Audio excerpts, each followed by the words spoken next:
혹여나 사라지지 않을까 두려워하고요. 건강한 삶을 살면서도 혹시 질병이 나에게 오지 않을까 두려워하면서 많은 사람들이 살아갑니다.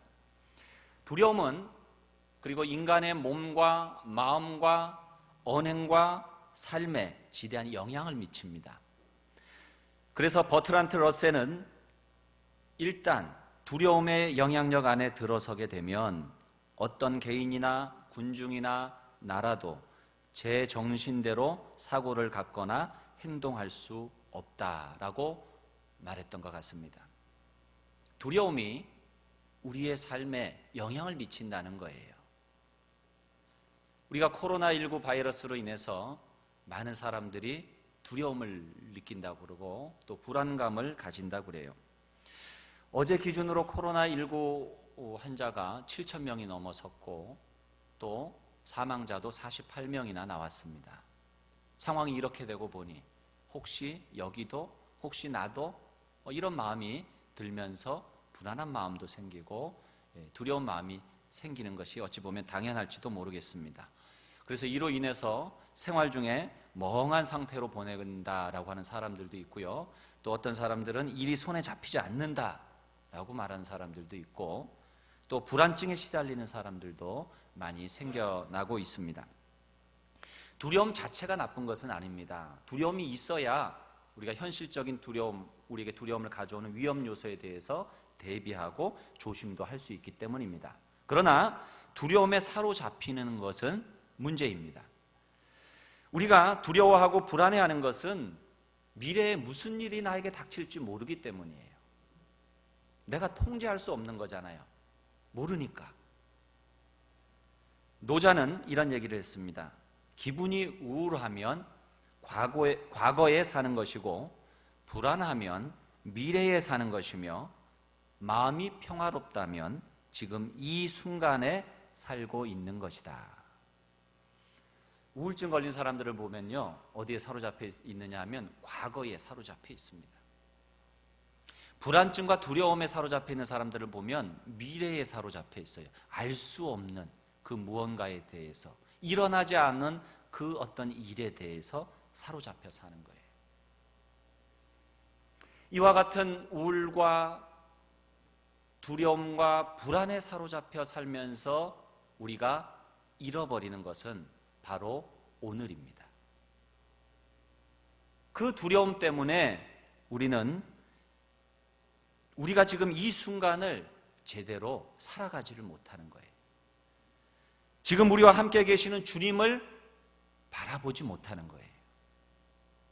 성경을 보면 하나님께서 하나님의 백성들에게 두려워하지 말아라 라고 하는 말씀을 여러 군데에서 말씀을 하고 계셔요. 이 말씀은 하나님께서 우리들에게 두려움이 있고 곳곳에서 우리에게 두려움을 주는 일들이 있다라고 하는 것을 하나님이 아신다는 거예요. 그리고 하나님은 그 두려움으로부터 우리가 벗어나서 평안하기를 원하신다는 사실입니다. 그리스도인들이 참으로 두려워해야 될 대상이 있다면 하나님이에요. 그런데 요즘은요, 우리가 두려워하는 대상이 하나님이 아니고요, 코로나 바이러스를 옮길지도 모르는 신천지 신도들이 두려움의 대상이에요. 여러분, 이것은 바로 된 것이 아니에요. 우리는 하나님을 두려워해야죠. 인간의 생명을 주관하시는 하나님을 두려워해야지 다른 것들을 두려워할 이유가 없는 것입니다. 그래서 두려움을 이기는 비결, 그 열쇠는 바로 하나님을 믿는 믿음인 줄로 믿습니다. 믿음이 이기네, 믿음이 이기네, 주 예수를 믿음이 큰 시험 이기네.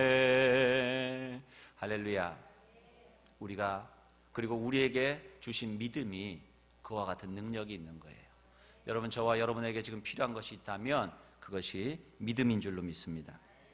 우리가 언제 두려움에 사로잡히느냐? 한마디로 보면 고난이 왔을 때에 믿음을 갖지 못하는 그 순간에 우리는 그 두려움에 사로잡히게 돼요. 여러분, 우리에게 두려움을 줄 만한 일들은 우리가 살아가면서 늘 오게 됩니다. 고난이라고 하는 이름으로 와요. 현실적인 고난이 닥칠 때 우리는 두려움을 가질 수밖에 없지요. 오늘 많은 사람들이 코로나 바이러스 감염증 때문에 두려움에 빠졌는데, 본문에서 제자들의 경우는 풍랑을 통해서 두려움에 빠졌어요. 우리는 인생에서 크고 작은 이러한 두려움을 주는 고난의 풍랑을 맞이하게 됩니다. 그 고난은 우리에게 두려움을 가져오고 두려움에 빠지게도 만듭니다. 그런데 우리가 인생에서 당하는 그 고난의 원인이 무엇일까? 우리가 한번 생각해 보아야 돼요. 여러분, 두려움을 이길 수 있는 방법은 두려움을 응시하는 거예요. 어둠을 두려워하는 사람들은요, 어둠을 바라보는 거예요. 어둠 가운데에 두렵지만 참고 인내하고 두려움을 바라보면 사물이 보이기 시작하는 거예요. 그리고 거기서 조용한 침묵을 느끼는 거예요. 그리고 두려움이 두렵지 않고, 그 어둠이 두렵지 않고 어느 순간에가는 그것이 친밀하게 다가올 때도 있어요. 우리에게 두려움을 주는 그 고난을 여러분이 바라보셔야 돼요. 달리 말하면 그 고난이 왜 왔을까? 그 고난은 무엇일까? 나에게 두려움을 주는 그것은 무엇일까? 한번 생각해 볼 필요가 있어요. 그런 것들을 그냥 통틀어서 우리가 고난이라고 표현을 한다고 한다면 우리에게 왜 고난이 올까? 첫째는 우리의 죄 때문이에요. 많은 문제, 나의 죄 때문이거나 혹은 다른 사람의 죄 때문이거나 어떤 집단의 죄 때문이거나 그것 때문에 우리가 고난을 당해요. 그렇죠? 그렇기 때문에 우리가 그런 고난을 만났을 때에는 우리가 회개하고 주님께로 돌이켜야 되는 거예요. 그것이 고난을 이겨내는 방법이에요. 두 번째는, 고난의 원인은 주님께서 우리에게 연단을 주실 때에도 고난을 주세요. 내가 잘못해서 그런 것이 아니고, 내가 잘못했을 때 주시는 고난이라고 한다면 그것은 하나님의 사랑의 채찍, 징계의 채찍일 거예요. 히브리서 12장 6절의 말씀처럼 주께서 그 사랑하시는 자를 징계하시고 그가 받아들이시는 아들마다 채찍질 하심이라 하였으니, 하나님이 우리에게 사랑의 채찍으로 우리가 죄 지을 때에 바른 길로 가라고 그렇게 고난을 주시기도 하시지만, 우리가 죄 짓지 아니하고 하나님의 말씀에 따라 순종하며 살아갈 때에도 고난이 올 수 있다는 거예요. 오늘 본문 말씀을 통해서 우리가 그것을 발견합니다. 예수님께서 제자들에게 저 건너편으로 배 타고 빨리 가라, 예수님이 보내셨어요. 제자들은 그 말씀에 순종해서 지금 배를 타고 가고 있고 배의 노를 열심히 저어가고 있습니다. 그런데 그 상황 가운데서 풍랑을 만난 거예요. 그 상황 가운데서 물결이 사납게 일기 시작한 것입니다. 지금도 바람을 거슬려 노를 젓고 있기 때문에 고난을 당하고 있는 거예요. 그들의 죄라면 말씀에 순종한 죄밖에는 없는 거죠. 그런데도 풍랑을 만났습니다. 그러므로 여러분이 하나님의 뜻대로 살아가는데 풍랑과 고난을 만났다 하더라도 여러분이 그것을 이상하게 생각하지 마시길 바라요. 주님은 그 풍랑을 통해서 뜻이 계신 거예요. 그 풍랑을 통해서 여러분의 믿음을 연단하시기를 원하시는 거예요. 그 풍랑을 통해서 여러분의 믿음을 테스트하고 여러분에게 축복하시기를 원하시는 겁니다. 그로 말미암아 우리에게 고난이 올 수도 있다는 거예요.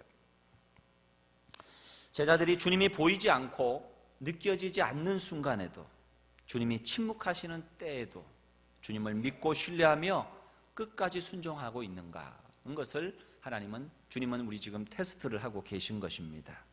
이러한 고난은 여러분이 끝까지 신실함으로 순종하시는 것이 그 고난을 이겨내는 방법입니다. 그리고 그러한 고난을 이겨내고 나면 하나님의 놀라운 기적과 축복을 경험하게 된다는 사실을 믿으시기 바랍니다. 끝까지 믿음으로 순종하시기를 주의 이름으로 축복합니다. 세 번째는 마귀가 주는 고난도 있어요. 주님 때문에 당하는 고난도 있어요. 그러나 그럴 때는 주님을 의지하시고 기도하시길 바랍니다. 22절로 24절에 보면 제자들이 풍랑을 만나기 전의 상황이 이야기되고 있습니다. 이것을 살펴보면 제자들에게 풍랑을 허락하신 주님의 더 깊은 뜻을 우리가 알 수 있습니다. 오병이어의 기적 이후에 예수님께서 제자들을 재촉하셔서 배를 타고 앞서 건너편으로 가라, 그렇게 명령하셨어요. 그리고 예수님은 따로 산에 올라가셔서 홀로 기도하셨습니다. 예수님께서 물고기 두 마리와 보리떡 5개로 장정만 5,000명을 먹이셨어요. 학자들은 이야기하기를 여자와 어린이들을 다 합치면 2만 명은 좋게 됐을 것이다. 보리떡 5개와 물고기 2마리로 그와 같이 많은 사람들을 먹이고 12광줄이나 남는 그런 기적을 일으키셨습니다. 요한복음 오병이어의 기적은 사복음서에 다 나와요. 요한복음 6장에도 그 내용이 나오는데, 오병이어의 기적을 본 무리들이 예수님을 모세와 같은 선지자로 여기고 왕을 삼고자 했다는 내용이 나와요. 그들은 자신들이 희망하고 바라는 메시아의 모습을 예수님께 투사합니다. 내가 어떤 원하는 것이 있으면 그것을 그 사람에게 투사하는 경우가 있어요. 그래서 그 사람이 어떤 그런 모습을 보이면 그 사람으로 생각해버려요.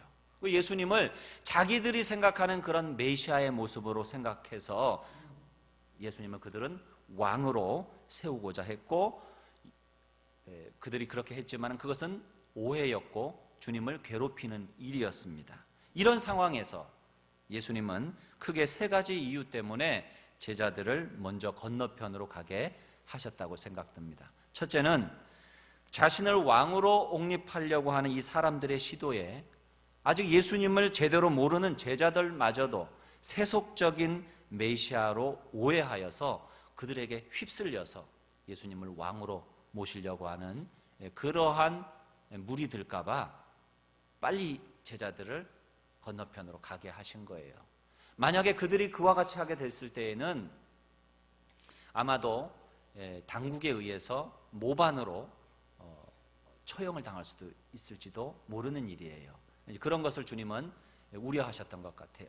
두 번째는 오병이어의 기적을 본 제자들이 예수님이 눈에 보이지 않는 상황에서 어떻게 믿음으로 행하는지 보시기 위함이었습니다.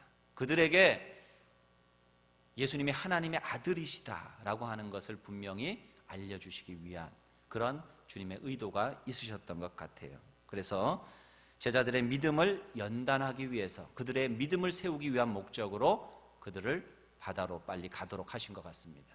그리고 세 번째는 주님이 홀로 기도하신 시간을 갖기 위함이었습니다. 주님의 길을 예비했을 뿐만 아니라 주님이 앞으로 갈 길을, 그 삶의 모습을 보여준 사람이 세례 요한이에요.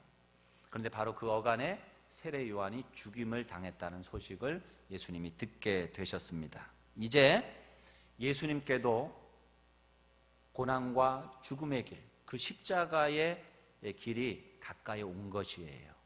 예수님이 그것을 알았고 이제는 그것을 준비하고 믿음으로 사람들의 그런 칭찬과 사람들의 그런 인기에 영합하지 않고 그 길을 올곧게 걸어가기 위해서 예수님은 기도하는 시간이 필요했던 것입니다. 끝까지 잘 순종할 수 있는 힘을 구하기 위해서 예수님은 홀로 있기를 선택하신 것입니다. 그리고 밤이 깊도록 예수님은 기도하셨습니다. 23절에 무리를 보내신 후에 기도하러 따로 산에 올라가시니라. 저물매 거기 혼자 계시더니.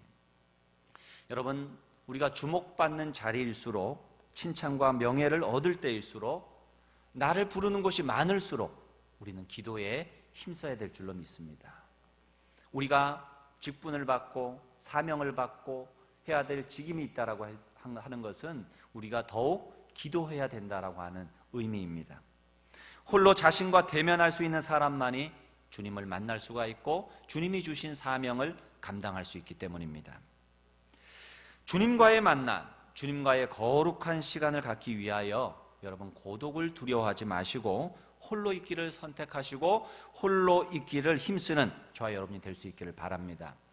이번에 코로나19 바이러스로 인해서 많은 사람들이 자가격리는 아니더라도 사람들이 많이 모이는 모임들이 다 취소가 되었습니다.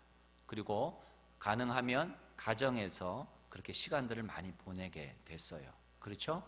아무래도 전보다는 그래요. 그렇게 됐다라고 했을 때에 여러분은 그 시간을 어떻게 사용하고 계십니까? 저는 이 시간을 하나님께서 우리에게 주신 기도의 시간이라고 생각이 듭니다. 다시 기도의 자리로 부르시는 주님의 부르심이라고 믿습니다. 여러분이 그 시간을, 홀로 있는 그 시간을 주님 앞에, 주님을 만나는 시간이 될 수 있도록 힘쓰시기를 바랍니다. 이 시간을 자신을 돌아보고 주님을 만나는 시간으로 삼을 수 있는 귀한 은혜가 있기를 바랍니다. 인생의 바다를 항해하는 우리는 언제 어떤 풍랑을 만날지 몰라요. 제자들 중에 어부들도 있었지만 그들은 자기에게 닥쳐온 그 풍랑을 제어할 수가 없었어요. 어부로서의 그러한 경험과 지혜와 지식, 기술, 능력으로 그 한계를 뛰어넘을 수가 없는 그런 상황 가운데 지금 처해 있습니다. 우리에게도 우리의 능력과 경험과 기술을 뛰어넘는 풍랑이 왔다면 우리는 그 자리에서 발길을 멈춰야 돼요. 그리고 주님께 돌아가야 돼요. 주님의 부르심이라는 것을 깨달아야 돼요. 고난을 멈춰서서 고난 앞에서 자신의 발걸음을 멈추고 주님의 부르심을 들어야 되는 거예요. 죄가 있다면 회개하고 견뎌내야 할 시련이라면 신실하게 끝까지 순종할 수 있는 힘을 달라고 주님 앞에 기도해야 되는 것입니다. 우리가 코로나19로 인해서 겪고 있는 이 어려움은 멈춰서서 나의 음성을 들으라는 주님의 부르심이라고 저는 생각됩니다. 한국 교회가 또한 한국 사람들이 하나님이 주시는 그 복을 이기적으로 취한 거예요. 땅끝까지 이르러 그리스도의 복음을 전하라고, 하나님의 영광을 드러내라고 하나님이 복을 주셨는데 들로 산으로 해외로 놀러가기 바쁘고 자기 실현을 위해서 이런 시간 저런 시간으로 다 보내지만 주님 앞에 나아가지 못하고 주의 음성을 듣지 못했기에 하나님은 다시 우리를 부르고 있는지도 모릅니다. 주님을 믿는다고 하면서도 불신과 불의에 빠졌던 우리의 죄악을 회개하고 주님께로 돌아갈 수 있는 이 시간이 될 수 있기를 바랍니다. 그리고 하나님이 우리에게 베풀어 주셨던 그 축복에 대해서 감사치 못했던 죄도 용서할 수 있기를 바라요. 여러분, 주일날 나와서 예배할 수 있다는 것이 얼마나 큰 축복이에요. 예배 드리는 것을 사람 눈치를 보고서 모여야 되다니. 여러분, 어떤 곳에서는요 눈치가 아니라 생명 걸고 겨우 모여서 지하교회에서 모이는 사람들도 있어요. 또 우리가 함께 형제 자매들이 모여서 식사하고 함께 하나님을 마음껏 찬양할 수 있다는 것이 얼마나 큰 축복인데 우리는 그것을 감사하지 못했습니다. 그것을 당연하다 못해 그것을 지겹다고 생각했는지도 몰라요. 우리는 그러한 교만했던 죄, 감사치 못했던 죄에 대해서 우리는 회개해야 될 것입니다. 그리고 감사를 회복하고 하나님이 주신 그 은혜를 회복해야 될 것입니다. 역대하 7장 14절의 말씀과 같이 내 이름으로 일컫는 내 백성이 그들의 악한 길에서 떠나 스스로 낮추고 기도하여 내 얼굴을 찾으면 내가 하늘에서 듣고 그들의 죄를 사하고 그들의 땅을 고칠지라. 주님은 우리의 회개를 들으시고 우리의 죄를 사하시며 이 땅을 고치신다고 약속하셨습니다. 우리가 주님 앞에 기도할 수 있는 이 시간이 될 수 있기를 바랍니다. 제자들은 밤 사경이 되도록, 우리 시간으로 하면 새벽 3시에서 6시경 사이를 유대인들은 사경이라고 부릅니다. 그 사경에 이 사경을 헤매면서 그렇게 노를 젓고 있는 거예요. 지금 정말 죽을 위경에 지금 처한 그런 상황입니다.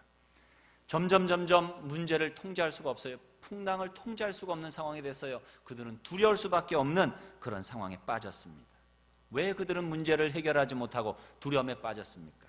먼저는 주님의 역사를 기억하지 못했기 때문이에요. 이 사건이 있기 직전에 제자들은 예수님께서 오병이어의 기적을 베푸시는 것을 두 눈으로 똑똑히 보았습니다. 제자들은 그 현장에 있었지만 불과 몇 시간이 지나지 않아서 일어난 이 사건 앞에 주님을 떠올리지 못했어요. 하나님의 그 놀라운 기적의 역사를 생각하지 못했어요. 당장 눈앞에 있는 그 풍랑 때문에 아무것도 생각하지 못했던 거예요. 만약 그들이 그 일을 기억했다면 지금 만난 풍랑, 주님이 함께 하시면 넉넉히 이길 수 있다라고 하는 믿음을 가졌을 텐데 그들은 그것을 기억하지 못한 거예요. 성경은 기억하라, 기억하라, 기억하라 수도 없이 이 말씀을 반복하고 있어요. 애굽에서 해방된 것을 기억하라. 누가 너희의 하나님인지, 내가 너희의 구원자가 된다라고 하는 것, 은혜의 하나님이라고 하는 것을 너희들이 기억하라. 이 말씀을 기억하라. 주님은 끊임없이 말씀하고 계신 거예요. 믿음은 들음에서 나며 들음은 하나님의 말씀으로 말미암느니라. 우리는 하나님의 말씀을 통해서 그 말씀을 기억함으로써 하나님의 역사를 기억함으로써 믿음을 유지하고 가지는 거예요. 우리는 예배를 통해서 하나님을 기억하고 믿음을 가지는 거예요. 그래서 믿음은 기억행위예요. 기억을 통해서 생겨나고 그것이 유지되고 성장하는 것입니다. 제자들은 그것을 기억하지 못했던 그러한 까닭에 그들은 두려움에 빠지고 만 것입니다.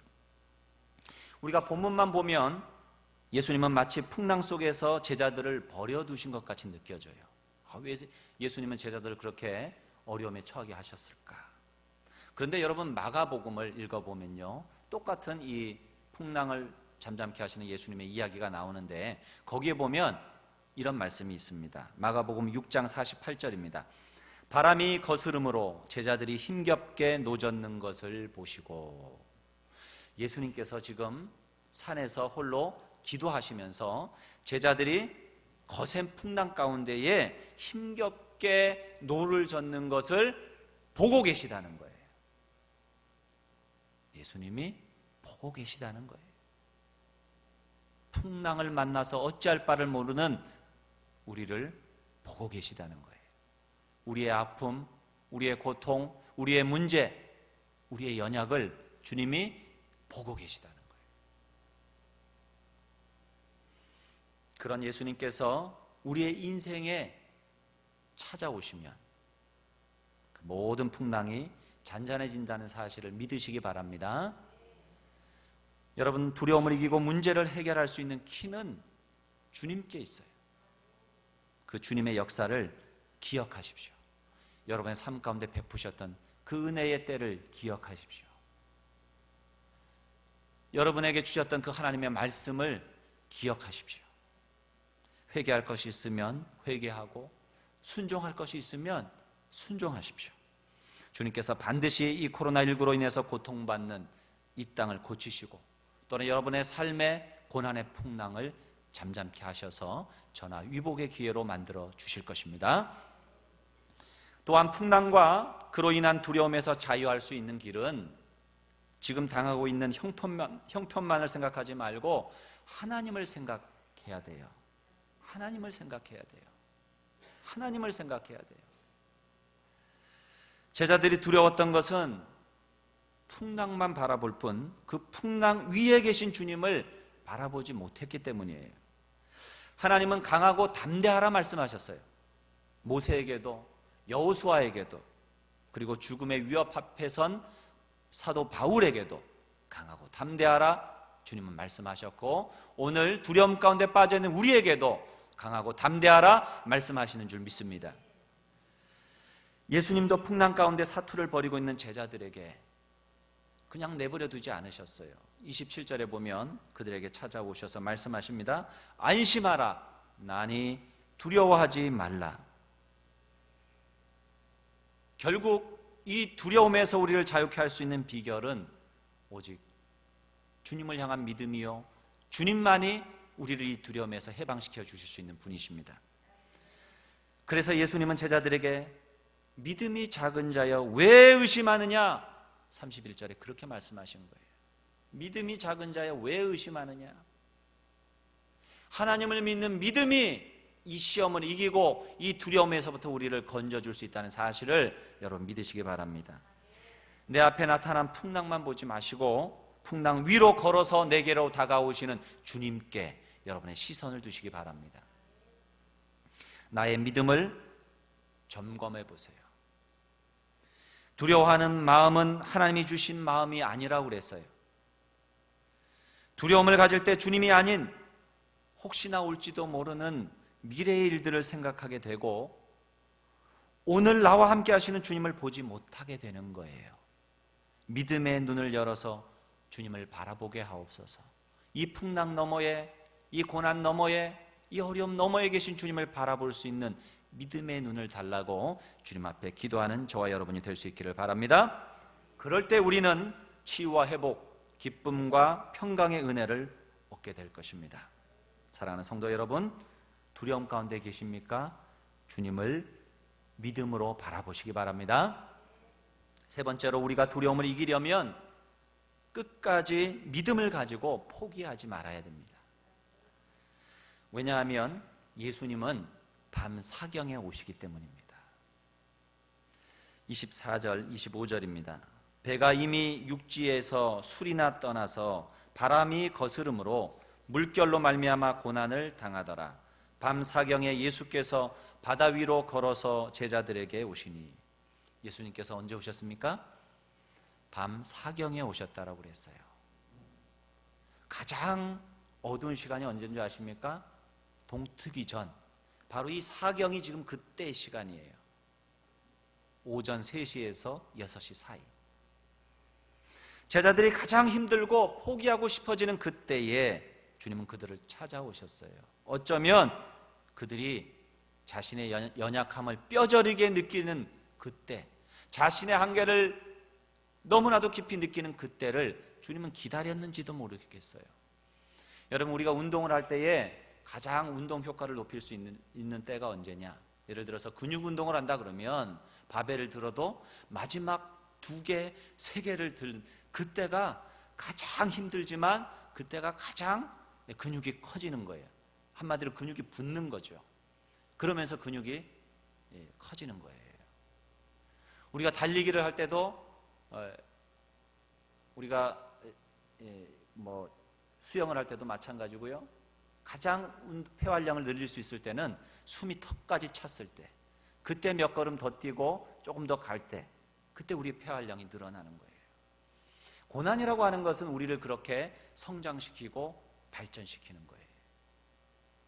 주님은 때때로 우리에게 그런 고난을 주시고 우리로 견디게 하십니다.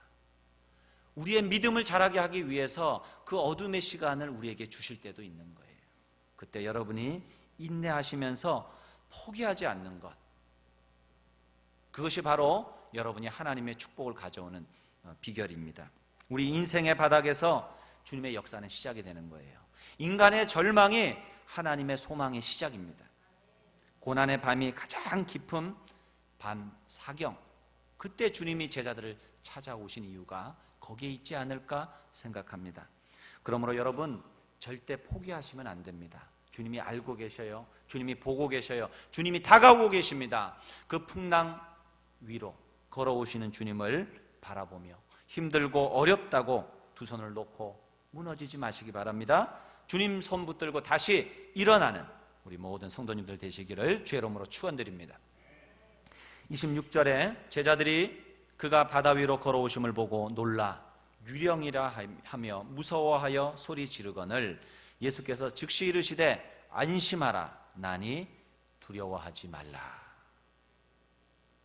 예수님은 바다 위로 걸어오셔서 혼돈 가운데 둘러싸인 제자들을 안심시키시고 안전하게 바다 건너편으로 가게 하심으로써 바로 예수님이 새 출애굽의 주권자, 하나님 나라의 메시아라고 하는 것을 분명히 그들에게 보여주셨고 하나님의 아들이라고 하는 것을 알려주셨습니다. 천지 만물의 창조자이신 예수님이야말로 안심하라, 두려워 말라, 우리에게 참된 안식과 평강을 주실 수 있는 분이심을 여러분 믿으시기 바랍니다. 여러분, 어떤 인생의 풍랑을 만나셨습니까?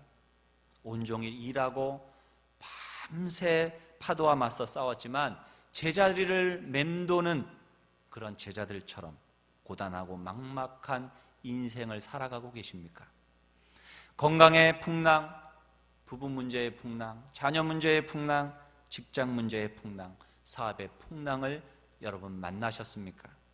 그 풍랑 속에 다가와 안심하라 두려워 말라 말씀하시는 하나님의 아들을 만날 수 있기를 바랍니다. 나의 고난과 아픔을 주님께 드릴 때, 그 너머에 계신 주님을 바라보며 기도할 때에 그 고난은 축복의 통로가 되고 그 고난은 믿음의 성숙의 기회가 된다는 사실을 믿으시기 바랍니다. 사랑하는 성도 여러분, 새벽에 꿈꾸다가 깨서 잠이 오지 않으십니까? 새벽 제단으로 부르는 주님의 음성으로 들으시기 바랍니다. 근심되어 잠 못 이루는 밤을 보내고 계십니까? 주의 전으로 부르시는 주의 음성으로 들을 수 있기를 바랍니다. 인생의 크고 작은 풍랑 속에서 주님의 손을 붙잡고 믿음으로 일어날 수 있는 기회가 될 수 있기를 바랍니다. 우리에게 닥친 이 고난은, 이 어려움은 우리가 주님 앞에 다시 바로 설 수 있는 기회가 된다는 것을 아시고, 여러분 이 두려움을 이길 수 있는 방법, 오직 예수 그리스도를 믿고 기도하는 것입니다. 주님 앞에 주님 나의 이 믿음을 새롭게 하여 주시옵소서. 다시 주님의 손을 붙들고 일어나게 하여 주시옵소서. 주님 우리의 믿음 없음을 용서하시고 믿음으로 일어나게 하옵소서. 간절히 기도함으로 여러분 자신의 삶뿐만 아니라 이 나라와 이 민족을 일으킬 수 있는 하나님의 사람들로 설 수 있기를 주의 이름으로 축원드립니다. 기도하겠습니다. 오늘 주신 말씀 붙들고 여러분 기도하겠습니다. 주님은 밤 사경에 가장 힘들고 어려울 때에 우리에게 찾아오십니다. 주님을 신뢰하십시오. 주님을 의지하십시오. 주님의 부르심에 응답하십시오. 나의 시선을 세상의 문제와 고난과 풍랑에 두었던 나의 눈길을 그 너머에 계신 주님께로 돌리십시오. 그분 앞에 연약한 무릎을 꿇으십시오. 주님, 나의 죄를 용서하여 주시고 피 흘린 죄에서 용서하여 주옵소서. 주님의 뜻보다도 나의 뜻을 추구하였고 주님의 나라보다 나의 나라를 이루려고 했던 죄악을 용서하여 주옵소서. 이 나라 이 민족이 회개하고 주님께로 돌아오게 하옵소서. 우리의 가정이 주님 앞으로 돌아오게 하옵소서. 우리 간절한 마음으로 우리의 삶에 믿음이 회복되고 기도가 회복되어질 수 있도록 우리 다 함께 기도하며 나아갑니다. 살아계신 아버지 하나님 은혜를 감사합니다. 이 시간도 하나님 저희들을 인도하여 주시고 주님의 말씀 앞에 서게 하시니 주님 감사합니다. 하나님 주님의 전으로 부르시는 주님의 음성을 듣습니다. 하나님의 고통과 이 두려움 속에서 이 혼란 가운데에서 주님 우리 가운데 다가오시고 가장 힘든 시간 주님이 함께 하시고 주님이 아버지 문제를 해결해 주실 수 있는 분이심을 믿고 주님 바라보며 의지하며 나아갑니다. 주님이 역사하여 주옵소서. 하나님 아버지 주님 손 붙들고 믿음으로 전진해 나가게 하옵소서. 우리의 인생을 역전시키는 하나님의 은혜와 축복을 체험하는 기회가 되게 하여 주옵소서. 아버지 하나님 우리의 믿음이 회복되어지고 하나님을 향한 아버지 하나님의 우리의 영적 회복의 역사, 아버지 회복의 시간이 될 수 있도록 주여 인도하여 주시옵소서. 하나님 모든 문제 가운데 주님을 바라보고 주님을 의지합니다. 인도하여 주옵소서. 예수님의 이름으로 기도 올려옵나이다.